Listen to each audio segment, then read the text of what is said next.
Previously on Ultimate Spider-Man, 20 years ago, evil Reed Richards, the maker, prevented a radioactive spider from biting a young Peter Parker. But not only him, he likewise prevented the creation of any other superheroes and found a secret council to rule the world from the shadows. Now 9 months ago, Tony Stark revealed to Peter that his name was at the top of Maker's list of superheroes that he erased from the history. So Maker feared that Spider-Man may be the greatest danger of his plans. So Tony gave Peter the same radioactive spider along with a Bicotech suit. So with the help of his daughter May, Peter creates his classic red and blue costume and becomes the ultimate Spider-Man, who is working alongside Green Goblin, Harry Osborn. Meanwhile, Ben Parker and J. Jonah Jameson have launched a news organization called The Paper to find out the truth about Daily Bugle's owner, Wilson Fisk, and his criminal activities. Everything is going great. Peter is happy with his family, his wife MJ, 2 kids, and his uncle. Also, he is getting closer and closer to wipe out crimes from his city.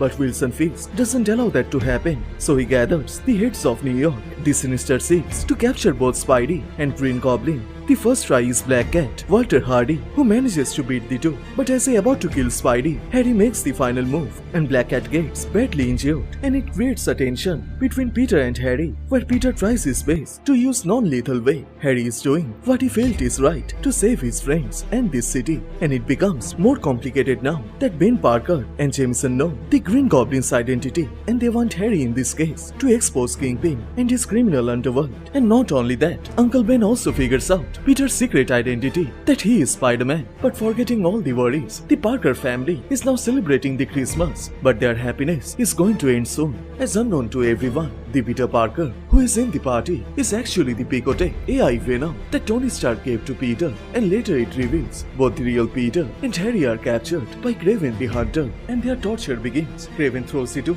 into the Savage Land, as now both Peter and Harry not only thinking about Kraven, but they are also surviving from the deadliest creatures of the Savage Land. On the other side, Peter's son Richard is wearing the AI Venom suit, and Venom is helping Richard to be the next Spider-Man in Peter's absence, and Richard starting to bond with the famous cat burglar, Walter Hardy's daughter, Felicia Hardy, the new Black Cat. In the Savage Land, Peter finally escapes Kraven's dangerous game with the help of Morlun and Mysterio, but unfortunately, Harry didn't make it out alive. Kraven kills him during the hunt, and now Peter's secret identity and his family are compromised. The only option left is to run. So now Peter and his family are staying in a desert far away from the city and anyone who know them. But unknown to Peter, his friend Harry is actually alive thanks to his wife Gwen Stacy, who is one of the 5 council members of the Mysterio group. She rescues Harry and kills Kraven on the spot. Now these two are free to wage a war against Kingpin and his master, the Maker. Welcome to Comicstube YouTube channel. In today's video, we will review Chapter 17 of Ultimate Spider-Man. You can get all the previous parts on this playlist. So if you guys are new here, please subscribe and turn on all the notifications to never miss any future uploads. Please like, comment and share. All the text and images are owned by its respected company. You can support them by purchasing it digitally or from any offline stores. The issue opens up at Uncle Ben's apartment, and it seems someone has come to see him, and it surprises Ben as the person he is seeing is supposed to be dead, and it is Harry. But seeing him, Ben is not happy as Harry faked his own death, and because of that, Peter is hurt. He doesn't want to talk about it, but he is upset as he is somehow blaming himself for Harry's death. So Ben tells Harry it will be better if Harry personally talked to Peter, and then he cuts to the main point as why he is here. So Harry says he just wanted to check in, make sure if Ben is okay, and also to warn him to keep his head down. Things are about to get serious. So Ben tells him they threatened him already, but Harry says this will be much worse.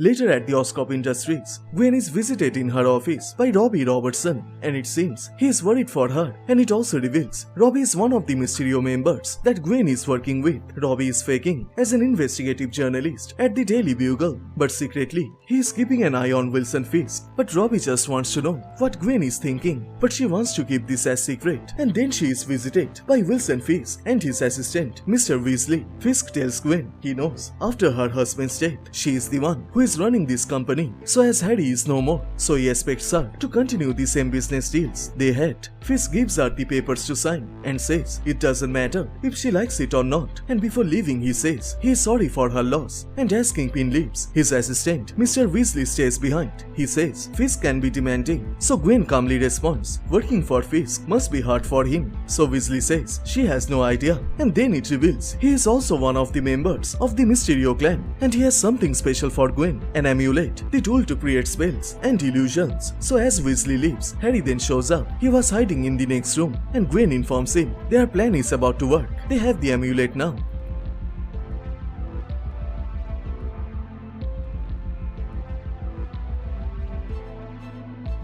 Blending himself into the crowd, Harry then arrives to a grocery store, and his secret hidden base takes him to the lab, where he meets his lab assistant, Dr. Otto Octavius. It seems, along with Harry, Otto is also hiding, but then it reveals Otto isn't happy as Gwen took over the entire Oscorp, but Harry ignores that. The reason he came to this lab is the goblin armor suit, so Otto informs him the armor is fine, but the suit's AI hasn't been active in months, but Harry wants to wear it, as today he will need his armor to go to his next mission.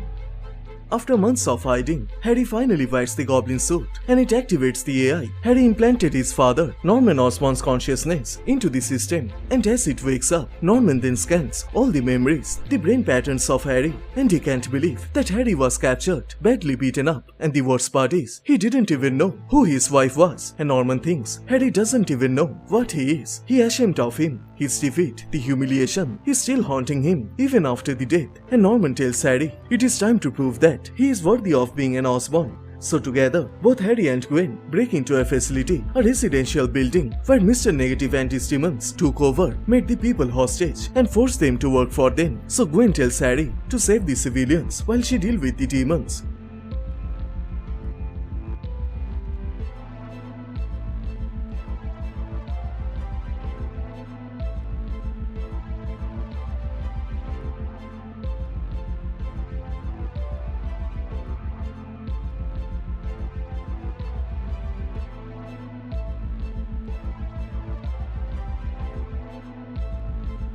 The fight is about to end. Harry manages to bring all the civilians out of that building. But again, Norman is not happy with his son, as his wife took all the glory to be a hero, while Harry is dealing with smaller problems. So Norman begins to curse his son that he is a failure. The fight is over. Harry returns to Gwen, but while talking, they realize they forgot to defuse the bomb, and it explodes. Harry blames Gwen, as she was supposed to defuse it, but Gwen says disable the bomb was not on her list. She took out the demons, that's it. Harry can't believe people inside the building could get hurt, but it seems Gwen doesn't care about that. They are at war. Small casualties happens every time.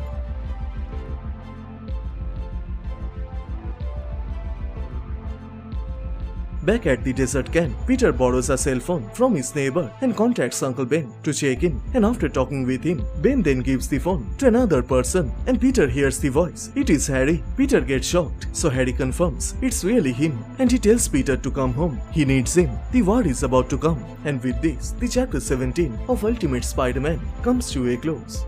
So which part you like the most? Please let me know on the comment section down below, and please like this video and do subscribe, as this will motivate me to make more contents. Thank you so much for watching. Everyone stay safe, and I will see you guys in the next one. Bye.